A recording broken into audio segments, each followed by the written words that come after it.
Olá, pessoal! Espero que vocês estejam bem, se cuidando. Em Sociologia, primeiro ano, nesse terceiro bimestre, nós falamos sobre relação de trabalho. Então, quando a gente fala de relações de trabalho, nós falamos principalmente de dois sociólogos, o Emile Durkheim e o Karl Marx, que têm visões diferentes de sistema econômico, né, nessas relações de trabalho e, inclusive, vão criticar alguns sistemas econômicos que tratam o trabalhador de forma a menosprezá-lo e tratá-lo como uma parte de um todo, sem ser considerado na sua individualidade. Então, a gente vai estudar aí essas análises, tanto do Karl Marx quanto do Emile Durkheim. Só que antes a gente fala um pouco sobre as relações de trabalho, o que é o trabalho, né, na sociedade em si. Então, para relembrar vocês, a sociologia ela é uma ciência nova. Por quê? Porque ela surge no século XX. Então, o pai da sociologia, o Auguste Comte, ele entende que os aspectos sociais, se eles forem englobados só na história ou só na filosofia, eles podem ser pobres de pesquisa. Por quê? Porque nós temos fontes diferentes e objetivos diferentes. Então, na filosofia, eu tenho essa análise do conhecimento, da epistemologia e tudo mais, e na história, eu estou ali em busca de fontes históricas confiáveis, entender o fato histórico e, de fato, colocar isso da forma mais precisa possível. E a sociologia, ela vai tratar dos aspectos que levam a sociedade a agir de determinada maneira e mitigar as causas de problemas sociais. Então, a sociologia tenta entender os processos que dão certo e, obviamente, os que também não dão certo para tentar sugerir algumas soluções para alguns problemas da sociedade. Então, nas relações de trabalho, quando a gente fala de trabalho, o que é problema nesse assunto é o desemprego. Inclusive, nós, para Emile Durkheim e outros sociólogos e filósofos que vão falar também isso, nós somos seres de trabalho. O que isso quer dizer? Ah, professora, não gosto muito de trabalhar, não. Na verdade, não é esse trabalho de 8 horas por dia. Somos seres de trabalho por quê? Porque a gente sempre constrói alguma coisa. Então, esse sentido de, eu não quero ficar parado o tempo inteiro, é até bom relaxar, mas eu tenho que criar, eu tenho que fazer alguma coisa, né? Eu tenho que fazer a manutenção de alguma coisa, que seja lavar vasilha, né? Nós somos seres de trabalho, nós temos essa necessidade de criar algo, ou de manter algo que a gente ou alguém criou. Então, nesse sentido, nós somos seres de trabalho. Nós construímos coisas o tempo inteiro, uns mais que os outros, mas nós somos movidos por esse ato de trabalhar, né? E a profissão em si, ela não faz a pessoa. Mas geralmente, hoje em dia, se alguém chega perto de você e fala assim, aqui, fulano, você é o quê? Você pode falar, eu sou ser humano. Mas a pergunta da pessoa não foi nesse sentido. Você é o quê? Quer dizer, você faz o quê? Qual é a sua profissão? Né? Então, quando alguém fala, você é o quê? Eu sou professora. É um reflexo. Então, nesse sentido, nós vemos que a profissão ela é muito importante no nosso processo, né? Então, nesse capítulo, vocês viram as relações de trabalho na modernidade, não modernidade, idade moderna, né, do século XV ao século XVIII, mas a questão da modernidade englobando o nosso período contemporâneo. Lembrando que a sociologia ela surge na idade contemporânea, final do século XIX, início do século XX. E o Auguste Comte, assim como todos os outros sociólogos que o sucederam, eles vão falar sobre as relações de trabalho como algo positivo para o ser humano. Mas, como tudo tem seus prós e contras, nós veremos as principais características, primeiro do Emile Durkheim e depois do Karl Marx. Lembrando, inclusive, que esses sociólogos eles tinham visões diferentes das relações de trabalho, não só a partir da forma como as pessoas interagem em sociedade através do seu trabalho / sua profissão, mas também com relação ao sistema econômico, que cada um deles elogiava. Então, enquanto Karl Marx elogia o socialismo, o Emile Durkheim vai elogiar o capitalismo, onde ele entende que sim, se você procura, você tem oportunidades de crescimento. E o Karl Marx já não acreditava nisso, porque ele acreditava que o capitalismo é um sistema excludente, né? E aí a gente vai estudar agora as principais características dos dois, numa forma de revisão aí do terceiro bimestre. Então, o Emile Durkheim, ele fala das relações de trabalho pautadas no capitalismo como uma série de oportunidades que as pessoas aproveitam ou não, né? E na impossibilidade de ser patrão, você será empregado. E se você for desempregado, de fato, você é uma pessoa à margem da sociedade. Por quê? Porque você ali está sem função. Então, a função das pessoas é muito importante. Só que também é importante as pessoas entenderem a contribuição delas nesse processo das relações de trabalho. Tanto que ele usa a palavra solidariedade para tratar dessas relações de trabalho. Então, ele fala sobre a solidariedade mecânica, que é mais voltada para o coletivo, né, onde eu tenho uma ideia de ser pertencente à sociedade, contribuir como cidadão para essa sociedade, com as minhas relações de trabalho, e a solidariedade orgânica, que ela é pautada um pouco mais no processo individual. Então, se eu me vejo como cidadã na solidariedade mecânica, né, eu me vejo num grupo maior, eu trabalho pela coletividade, na solidariedade orgânica eu já tenho uma parte individual. Então, por exemplo, eu estou ali como cidadã, mas eu faço parte de qual grupo? Qual classe?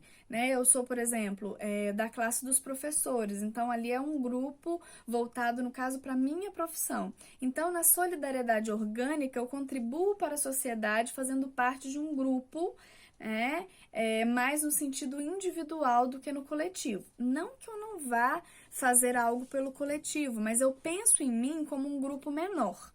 Na solidariedade mecânica, eu penso em mim como um grupo maior. Eu dei o exemplo de ser cidadão, né? E o livro também traz outros exemplos para vocês.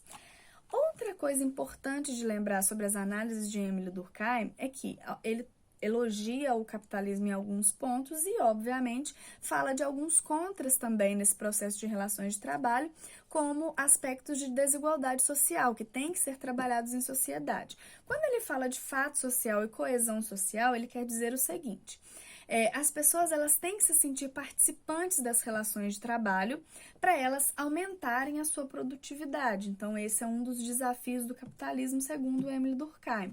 Outra coisa que ele vai falar, inclusive na coesão social, é de uma consciência coletiva. Isso é importante para a sociedade, você ter uma consciência coletiva. Então, eu vou dar um exemplo. Eu, na minha solidariedade orgânica, eu me entendo como contribuinte na sociedade como professora. Mas o grupo de professores, ele é menor, por exemplo, do que se eu for falar da minha cidade, da minha identidade como cidade. Então, se eu falo que eu sou igarapeense, eu tenho uma solidariedade mecânica mais pautada de coesão social, ou seja, eu tenho aquela análise mais coletiva, eu sou maior, eu tenho uma coletividade maior.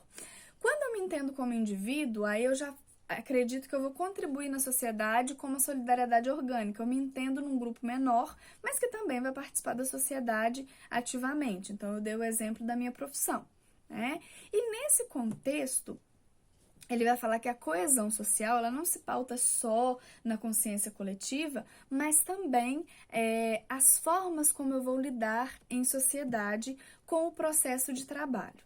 Eu não sou só a minha profissão, eu sou a todos aqueles que eu contribuo. Então, se eu sou um agricultor, eu trabalho para uma parte fundamental, para a base, né, que é a alimentação e etc. E eu tenho que ter cuidados para com a coletividade, né? Então, ainda no exemplo do agricultor, eu pensaria, né, nessa solidariedade mecânica, por exemplo, se eu for pensar no grupo, no conjunto maior, eu vou, sei lá, colocar menos agrotóxicos, porque eu vou pensar que eu não quero envenenar as pessoas, só os insetos, né, e as pragas que vão em cima da minha plantação, né? E nesse contexto ele fala que a coesão social, né, ou seja, fazer sentido em sociedade, não tem a ver só com a profissão, o trabalho em si, mas tudo aquilo que você constrói, né? Então, quando você tem atitudes voltadas para o coletivo ou dentro da sua própria solidariedade orgânica, no seu individual, você faz alguma coisa, você contribui com as suas relações de trabalho, que não necessariamente tem que ser a sua profissão, né? Você pode fazer outras coisas em prol da sociedade através de um trabalho, que seja um trabalho voluntário, que seja um trabalho coletivo, né? Que seja, por exemplo, participando ativamente da política e por aí vai. Então, o Émile Durkheim, né, ele vai falar muito sobre essa questão de como a gente pode participar de forma orgânica, né, de forma mais individual, me entendendo num grupo menor, e como eu também posso participar, né, nessa solidariedade mecânica, onde eu vou me entender como um grupo maior. Karl Marx já vai falar de outro sistema econômico, que não é o capitalismo, que é o socialismo. Então, essa ideia de ter um sistema político, comunismo, regulando as pessoas para que elas se tornem socialistas, ou seja, para que elas tendem a tratar o seu trabalho para uma forma mais para a sociedade, né, de uma forma mais igualitária, é algo que muitas pessoas vão criticar. Por quê? Porque no comunismo o ditador ele vive num palácio, né, ele tem todas as riquezas e a população vai ter o mesmo padrão de vida, né? Então eu vou trabalhar para ter o mesmo padrão de vida do outro, né? Então eu posso trabalhar mais ou menos que o outro, vai depender de onde eu estava para onde eu posso chegar, né? Porque todos vão ficar no mesmo patamar. Então, nesse contexto, as críticas são muito voltadas a isso, né? Que no sistema socialista muitas pessoas se tornam medíocres. Ou seja, ele chega num ponto ali, ele sabe que ele não vai evoluir mais, então as relações de trabalho para quem prefere o capitalismo, eles acreditam que o socialismo ele é mais limitante. Karl Marx não acreditava nisso, ele acreditava que, pelo contrário, o capitalismo tem mais pontos negativos, e um deles é a questão da alienação. Então, quando eu falo, nossa, fulano é alienado, o que isso quer dizer? Quer dizer que ele não entende o processo, né? Quando eu falo da alienação do trabalho, o Karl Marx dá o exemplo na fábrica. Uma pessoa faz um produto e, no fim, ele não sabe que produto é aquele. Ou seja, ele tem ali uma parte da produção, mas ele só entende aquela parte. Ele é alienado das outras partes, ou seja, ele não conhece as outras partes. Ele é uma parte da máquina para o patrão dele. E aí ele vai falar da mais-valia, que é o lucro excessivo, né? Que ele acredita que no capitalismo é uma das piores coisas depois da desigualdade social. E ele também fala que as classes sociais elas deveriam ser extintas da sociedade para que esse trabalhador ele fosse isso, um trabalhador, e que todos fossem considerados trabalhadores. Porque ele acredita que no capitalismo, que é dividido, segundo ele, né, entre as classes sociais aí da burguesia e do proletariado, ele fala que a luta de classes é o que move a história. Então, esse conflito das classes, né, seja o suzerano com os seus servos, seja do senhor com o seu escravo, seja do burguês para com o proletário, é isso que move a história e é isso que, inclusive, move os conflitos. E que se não tivessem classes sociais, a história não ia parar em si, mas que o processo seria mais igualitário. Então, essas são as principais características aí das ideologias do Karl Marx e do Émile Durkheim, né? E esse foi o nosso terceiro bimestre. Até a próxima aula!